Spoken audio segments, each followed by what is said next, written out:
Hello friends, welcome to my YouTube channel. आज आपको हम UP triple S C PET exam के कुछ इंपॉर्टेंट क्वेश्चन की प्रैक्टिस कराएंगे। अगर आपको इस वीडियो की पीडीएफ फाइल चाहिए तो आप डिस्क्रिप्शन बॉक्स में जाके उस पीडीएफ को डाउनलोड कर सकते हैं।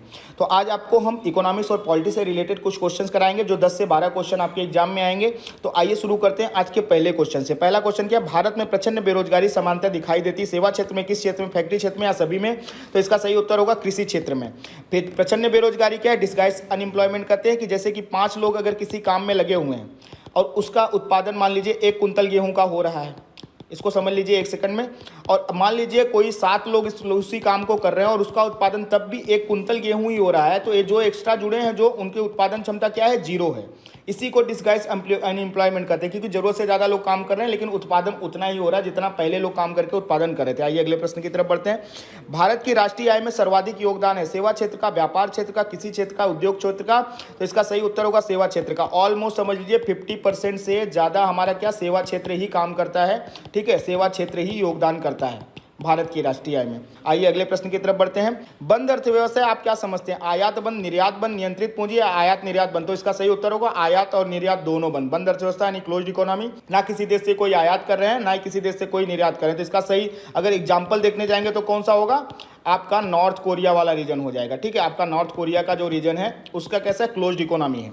आइए अगले प्रश्न की तरफ बढ़ते हैं। शतरंज खेल का जन्मदाता किस देश किसे कहा जाता है? तो भारत, जापान, चीन, इंग्लैंड? तो सही उत्तर होगा भारत। हमारे सिंधु घाटी सभ्यता से ही हम देखते हैं कि शतरंज जैसे खेलों की शुरुआत हो चुकी थी और बाद में हमारे बहुत सारे ग्रंथों में भी हमें इसका उल्लेख देखने को मिलता है। आइए अगले प्रश्न की तरफ बढ़ते हैं। नीति आयोग कब बनाई गई थी? 1 जनवरी 2015 को, 13 अप्रैल 2014 को, 23 जून 2015 को, यानी तो इसका सही उत्तर होगा 1 जनवरी 2015 को। नीति आयोग 1 जनवरी 2015 को बनाई गई थी। और ये किसका स्थान ली थी? योजना आयोग का। योजना आयोग की स्थापना कब हुई थी? योजना आयोग की स्थापना 1950 में हुई थी और इसी के नाम पे नीति आयोग बनाई गई।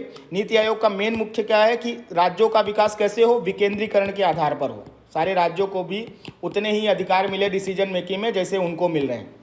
आइए अगले प्रश्न की तरफ बढ़ते हैं। भारतीय संविधान का भारत का वर्णन किस रूप में करता है? राज्यों के संघ के रूप में, एकात्म अर्धसंघीय या राज्य राज्यों का महासंघ? तो इसका सही उत्तर होगा राज्यों का संघ। आपके आर्टिकल 1 में ही बता दिया जाता है क्या है कि भारत क्या है, राज्यों का संघ होगा। राज्यों का संघ होगा, राज्यों का संघ, यूनियन ऑफ स्टेट बोलते हैं, राज्यों का संघ होगा। ठीक है, आपके आर्टिकल 1 में भी ये चीज बता दी जाती है। आइए अगले प्रश्न की तरफ बढ़ते हैं। संविधान की निम्नलिखित अनुसूचियों में से कौन सी दल बदल विरोधी कानून से संबंधित है? 8वां, 9वां, 10वां, 11वां? तो इसका सही उत्तर होगा 10वां। 10वां किससे है? दल बदल विरोधी कानून से। इसका अगर देखा जाए कि कब अनुसूची ऐड की गई थी तो 1985 में ये अनुसूची ऐड की गई थी। इसके तहत अब कोई दल बदल के लिए अलग अलग कानून बनाए गए तो उसी के आधार पर ये काम करती है। आइए अगले प्रश्न की तरफ बढ़ते हैं। संविधान के किस अनुच्छेद में संविधान के संशोधन की प्रक्रिया का उल्लेख है? अनुच्छेद 352, अनुच्छेद 356, अनुच्छेद 360, अनुच्छेद 368? का सही उत्तर होगा अनुच्छेद 368। हमारे यहाँ संविधान संशोधन की प्रक्रिया कैसी है? संविधान संशोधन की प्रक्रिया अगर सरल भाषा में जाए तो 2/3 बहुमत, ठीक है, और उपस्थित और मतदान करने वाले जो प्रेजेंट हैं वो पे वोटिंग करें, ठीक है, और उस पर मतदान हो तो 2/3 बहुमत मिलेगा, तब जाके पहला संविधान संशोधन होगा। और अगर एक तो ये हो गया, दूसरा कैसा है? दूसरा इसी में एक एडिशन और हो जाएगी, आधे राज्यों की सहमति। आधे राज्यों की सहमति, तो ये 2 तरीके से हमारे संविधान संशोधन होता है। और साधारण विधेयक जो होता है वो कभी भी संविधान संशोधन का पार्ट नहीं होता है। आइए अगले प्रश्न की तरफ बढ़ते हैं। भारतीय संविधान के किस अनुच्छेद में राज्य सरकार को ग्राम पंचायत के संगठन का निर्देश देता है? अनुच्छेद 32, अनुच्छेद 36, अनुच्छेद 40, अनुच्छेद 48? उसका सही उत्तर होगा अनुच्छेद 40। हमारे डीपीएसबी में यानी कि directive principle of state policy, राज्य के नीति निर्देश सिद्धांत में क्या कहा गया कि अनुच्छेद 40 में राज्य क्या करेगा? पंचायतों का गठन करेगा। पंचायतों का गठन करेगा, इसी के आधार पर हमारे पंचायतों का गठन किया गया है। आइए अगले प्रश्न की तरफ बढ़ते हैं। किसी कैदी को न्यायालय के समक्ष प्रस्तुत करवाने के लिए किस रिट की आवश्यकता होती है? बंदी प्रत्यक्षीकरण, उत्प्रेषण, परमाधिकार या अधिकारपेक्षा? तो इसका सही उत्तर होगा बंदी प्रत्यक्षीकरण। बंदी प्रत्यक्षीकरण में क्या है कि अगर कानून के खिलाफ अगर आपको किसी ने अरेस्ट कर लिया, बंदी बना के रख लिया, तो आप ये याचिका लेके जाएंगे किससे? आर्टिकल 32 के तहत कहाँ जाएंगे? सुप्रीम कोर्ट में। और आर्टिकल 226 के तहत कहाँ जाएंगे? आर्टिकल 226 के तहत जाएंगे हाई कोर्ट में। और ये रिट जारी होगी और वो जो भी संस्था है आपको अदालत के सामने पेश करेगी। अगर आपने सही हैं और वो गलत हैं तो अदालत उनके खिलाफ कार्यवाही करेगी। आइए अगले प्रश्न की तरफ बढ़ते हैं। वर्तमान समय में भारतीय संविधान के अंतर्गत संपत्ति का अधिकार एक मौलिक अधिकार, वैधानिक अधिकार, नैतिक अधिकार या इनमें से कोई नहीं, तो इसका सही उत्तर होगा वैधानिक अधिकार।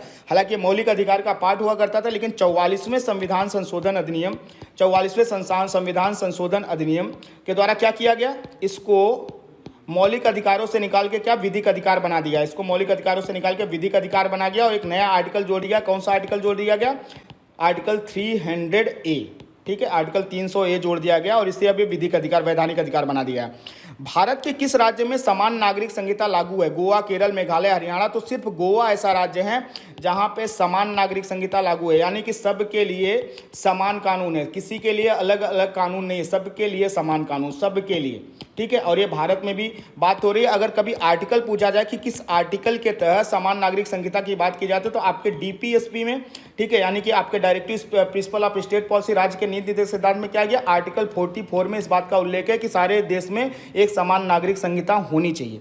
आइए अगले प्रश्न की तरफ बढ़ते हैं। राज्य के नीति निर्देशक सिद्धांतों में से किस अनुच्छेद का संबंध अंतर्राष्ट्रीय शांति और सुरक्षा के संवर्धन से, अनुच्छेद 32, अनुच्छेद 67, अनुच्छेद 51 या अनुच्छेद 55, तो इसका सही उत्तर होगा अनुच्छेद 51। जब भी अंतर्राष्ट्रीय शांति सुरक्षा संवर्धन की बात आएगी तो कौन सा आर्टिकल आएगा, आर्टिकल 51। कहाँ है, आपके डीपीएसपी का पार्ट है, डीपीएसपी का पार्ट है। आइए अगले प्रश्न की तरफ बढ़ते हैं। संविधान में कल्याणकारी राज्य का आदेश दिया जाता है मूल अधिकारों में, प्रस्तावना में, नीति निर्देशक तत्वों में या संशोधन में, तो इसका सही उत्तर होगा नीति निर्देशक सिद्धांतों में। आपका आर्टिकल जो है 38, ठीक है, क्या कहता है कि राज्य ऐसे कानून बनाएगा जो एक कल्याणकारी राज्य की तरह होगा, ठीक है। राज्यों के लिए जो कानून बनेंगे उसमें कल्याणकारी राज्य की संकल्पना की बात की गई है। आइए अगले प्रश्न की तरफ बढ़ते हैं। संसद के दोनों सदनों का सत्रावसान कौन करता है, प्रधानमंत्री, उपराष्ट्रपति, राष्ट्रपति या लोकसभा, तो इसका सही उत्तर होगा राष्ट्रपति। संसद के दोनों सदनों का सत्रावसान कौन करता है, आपका राष्ट्रपति करता है, ठीक है। सत्र का उद्घाटन भी यही करवाता है, सत्र का उद्घाटन भी यही करवाता है और साथ ही सत्रावसान भी कौन करता है, राष्ट्रपति ही करता है। आइए अगले प्रश्न की तरफ बढ़ते हैं। भारत के पार्लियामेंट का उद्घाटन कब हुआ था, 1919 में, 1921 में, 1923 में या 1927 में, तो इसका सही उत्तर होगा 1927 में। भारत के पार्लियामेंट का उद्घाटन 1927 में हुआ था। हालांकि इसका निर्माण कार्य शुरू हो गया था 1922 के आसपास, लेकिन इसको बनने में लगभग 5 साल लग गए थे और 1927 में इसका उद्घाटन किया गया था, जो आज का पार्लियामेंट देखते हैं। तो आज का अगर आप आज के प्रश्न दोस्तों यहीं समाप्त होते हैं। कल नए प्रश्न के साथ आपसे फिर मुलाकात होगी। अगर आपने अभी तक हमारा यूट्यूब चैनल सब्सक्राइब नहीं किया तो आप तुरंत जाके हमारा यूट्यूब चैनल सब्सक्राइब करिए, ताकि नेक्स्ट वीडियो की नोटिफिकेशन आपको तुरंत मिल जाए। साथ ही लाइक करें, कमेंट करें, शेयर करें और आज के लिए आप सभी का बहुत बहुत धन्यवाद।